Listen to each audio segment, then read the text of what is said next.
The NASCAR Craftsman Truck Series on Speed is presented by Fastenal. Quality products and service from quality people. Expect it from Fastenal. Brought to you in part by Toyota. Choose any direction as long as it's forward. Toyota, moving forward. And by Valvoline. Tested on the track, trusted on the road. Mark Martin just clicking off a 16.9 second lap. Not bad, but almost running what he needs to run to stay out front. Well, that was pretty heavy traffic right there. He's got a little bit over a second lead on Todd Bodine. There's Todd right there, the 30 truck on the inside of the 10 of Terry Cook. He's about almost a second and a half now. Whoa! Ted Musgrave right into the back of Travis Kittleson in the 07. Yeah, while we were away, the 9 of Ted Musgrave got by the 23 of Johnny Benson for the third spot. We had mentioned earlier how Ted thought he had a better truck than Todd Bodine, but didn't want to challenge him because he knows Todd is racing for the championship. Look at the Toyotas right there. Again, we've got a Ford of Mark Martin out front, and then 5 Toyotas, second through sixth. You know, you get to Bristol Motor Speedway, it's not about aerodynamics, and it's problems with Jack Sprague up into the wall hard. Caution flag is out. This is our 8th caution of the night. Well, that truck just took off and hit the outside wall there. That's significant damage too, Phil. Yeah, he's got a flat right front tire. I'm not sure if that's what caused that. More than likely, that's what caused that. But you could also see the right front tire is askew. It's towed out, so he's got some work to do to that Toyota. He was running up in the top 5. He's already up in the wall right there. That truck turned hard right as they got down in the middle of 1 and 2. So the caution lights coming on almost immediately. There he goes. He went hard to the right. It never turned. That truck wound up a lot narrower than it was before he hit that wall. There's another view. He's right in the center of the corner there, and the truck just took off on him. That's Kyle Busch's onboard right there. Was that coming out of turn number 2? Yeah, and that's very reminiscent of, I think, a time you came out of turn number 2 one time and went a little bit higher in the wall. I didn't successfully negotiate that turn one day. Significant damage to that. Aaron's lucky dog goes to Kerry Earnhardt once again. That's number 3. Woo, go Aaron. Welcome back. This is the spot where Jack Sprague just hit the wall. And Michael, we talked about how you had a very similar incident, except a lot worse conditions after you hit the wall. Yeah, I think the wall is safer now because of my day back in 1990 when I got a little bit high and caught a butt from another car. Oh, wow. Oh, it's a miracle you're standing next to us. That's still, to this day, one of the most unbelievable accidents that I have ever seen. Look, let's see who runs in here. Can you see what happens? There you are right there. There's the Phil. green britches. Look at your hairdo, Phil. Phil Parsons right there, checking on Mike, my buddy. Yeah, awfully glad that you were okay there. That was crazy, wasn't it? Sure was. And now we have the safer barriers. I know it, and I'm glad. You wish you would have had them a little earlier. Well, it didn't really hurt. Here we go. The field in the hands of Mark Martin once again. We've had tire problems from some of the other drivers that pitted on the same pit cycle that Mark Martin did. Could he have problems as we're closing in on 10 laps to go? We saw the 60 truck of Jack Sprague cut down a right front tire. The 77 of Brendan Gaughan made a pit stop on this most recent caution flag with a flat right front tire. And you got to remember, the fastest cat has been Mark Martin. That means he's used that right front tire harder than anyone else. These next 10 laps will be tense for Mark, wondering if he can hold Todd Bodine off and wondering if his tires will hold up. Ray, what happened with Jack? Well, he had to come down pit road because they had a fender rub on that right front, and they had already given him one to go. So Sprague was sitting here on pit road when we backed to green, so now he's down a lap and possibly 2. Last time by, Mark Martin turned a lap of 16.431 seconds. He is picking up speed now as we close in on the final laps of this race. There's a 15 of Kyle Busch trying to make his way back towards the front. There's a 16 of Mike Bliss. Got trouble for Aric Almirola. Wow. He spins in turn number 1. Big crash down the front straightaway, Rick. He didn't miss the end of that inside wall like we saw. The Brad Keselowski truck missed it earlier, and he caught it. Yeah, a lot of damage to Aric Almirola's truck. You can see the fluid running out of the back of it there. That's obviously from the radiator or oil cooler. So he needs to sit there. He doesn't need to drive off. We're going to be inside of 10 laps to go, so we will have a single file restart. There will be no lap trucks on the inside when we restart this race. There'll also be no Aaron's Lucky Dog. Oh, Joey Miller. Look at Joey's truck. It's damaged on the right front. I can't tell what precipitated that. Could you, Phil? They probably got into a little bit more trouble coming off for turn number 4. Let's see if we can go back a little ways. There's a 75 right there of Aric Almirola. He gets loose coming off the corner. Oh, and Joey was just a victim. Joey was just a victim right there, but Eric's going to make some hard contact with the inside wall. A lot of damage to the front end of the 75, the Spears Manufacturing 75 Chevrolet. Can you imagine how many dollars worth of damage the end of that wall has caused over the years here at Bristol? Well, a lot of damage here at Bristol tonight. Ray.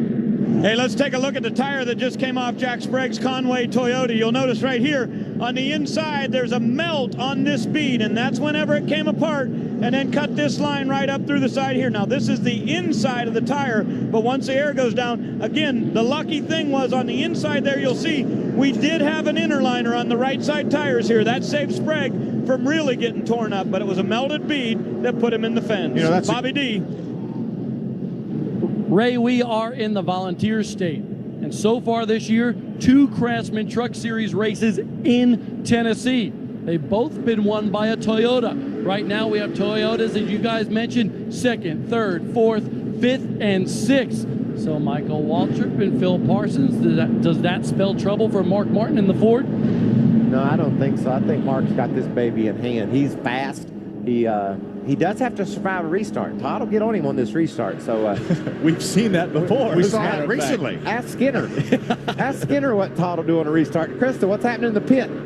We want to make an ad on Johnny Benson. You know, Johnny Benson got his first win at Michigan, his home track. Today he's got Exide batteries on the truck. This is their home track. In fact, their factory, their plant, just right across the street. Johnny said he went over there and visited. It's the craziest thing. They have rooms that are just filled with car and truck batteries. He said as far as the eyes can see, just a bunch of batteries sitting on chargers. He said it was amazing. But he did say it would be really cool to give Exide batteries a win at their home track. And I thought, hey, you know what? If their plant's right across the street, don't you think they could probably make a mint on parking for fans? They're parked everywhere here, Rick. And not just across the track. I mean, 5 miles, 10 miles from here, there's people that are bussed in. They walk 2 to 3 miles away from the track on the highway coming into this racetrack. Big problem for Johnny right now. What a great crowd we had here at Bristol on a Wednesday night. Wednesday night, and just people, just thousands and thousands of people turn up. But Johnny Benson right now is 2 spots behind Todd Bodine. He's the guy. He's trying to catch in the points. That just shows you that's Todd Bodine's year. He's been right there every week. And Todd Bodine is going to have to falter if someone is going to take the championship away from him. We look at our points as they stand right now. He just opened up the gap a little bit more over Johnny. Rudiman's kind of fallen back to where he's going to need a lot of help if he can get there. But just think how interesting this is, Phil.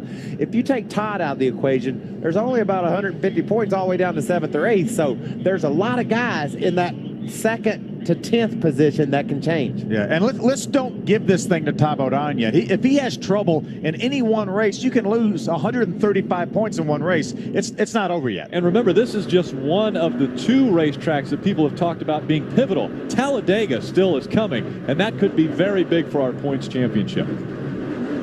Let's recap where we have been today. Lap 2, Kerry Earnhardt with problems. You see everything coming out from underneath of that truck. There's a 50 of Davey Reagan on lap number 28. He gets turned around here coming off turn number 4. Brian Moore exiting turn number 2, gets a hit from Joey Miller. He spins out. Take a look back at lap number 87. That's the 9 right there of Ted Musgrave. He's following Ron Hornaday. Ron almost loses it. Looks like he lost it, and then he saved it. These guys have made some amazing saves tonight. This wasn't a save, but it's amazing. He missed the end of that pit wall. Not very many people are able to say they do that when they spin off turn 4. Aric Almirola, 75, did not miss it here. This is lap number 149. Remember, Dennis Setzer tries to go by Chad McCumbee on the inside, cuts down his left rear tire. Dennis Setzer did go by Chad McCumbee. It didn't work out so good for Chad, though. Most recent caution coming out for Aric Almirola as he got turned around and into the inside wall going into turn number 1. Well, we're getting inside of 3 laps of racing to go, and that means that we will have a green-white checker finish. Ray Dunlap. Well, when we look back at this year, guys, we've had 7 of those already, believe it or not. And guess what? At Daytona, who do you think it was? Well, it was Mark Martin and Todd Bodine. How about California? Yeah, Mark Martin and Todd Bodine. How about Atlanta? It was Todd Bodine and Mark Martin. This is actually the legitimate restart. This is not a green-white checker attempt here. But if he makes it back one time, the race is history. And looks like he's going to do a pretty good job of pulling that off. Kyle Busch jumped to the outside. He's on the outside of Mike Skinner. But meanwhile, Mark Martin. Mark Martin comes out of turn number 4. The white flag. A half a mile to go for Mark Martin. Looking for his 4th win of 2006. Problems in turn 3 and 4. The caution has not come out. They're going to continue to race. As the truck almost comes back up on the racetrack, it will be Mark Martin claiming victory in Bristol. Checker flag right there. You got it, buddy. Boy, Mark went high down there in 3 and 4, and I thought maybe it might open the door for Tom O'Neill, but meanwhile, win number 4, Rick. I'm going to throw up. 4th win for Mark Martin in the 2006 season. He came in here with an average finish of 3.4 in the races that he's run in. Well, he's increasing that average. What I love about this truck series, Phil, we saw Mark Martin dominate tonight. He won by about a half a truck length. He slipped up in turn 4 just a little bit, and Todd Bodine about took the victory away from him. There to pounce was Todd Bodine. A good points night for Bodine. The top 5 in this race all pitted back on lap number 30. And then all the guys that pitted on 66, they were back behind there. Kyle Busch got back to 6th, and he pitted way back on lap number 128. Pitting on lap number 66 wasn't the way to do it. That didn't work, and we found out the clear-cut winner tonight came from that group that pitted on lap 30. It's always seems like a wild card always gets thrown in there somewhere, but tonight it was obvious. Pitting early was the answer. Pit strategy plays into the win for Mark Martin. He has now won in every series on this racetrack. Cut, Busch, and truck tonight. The Miracle Grow team celebrating in victory lane.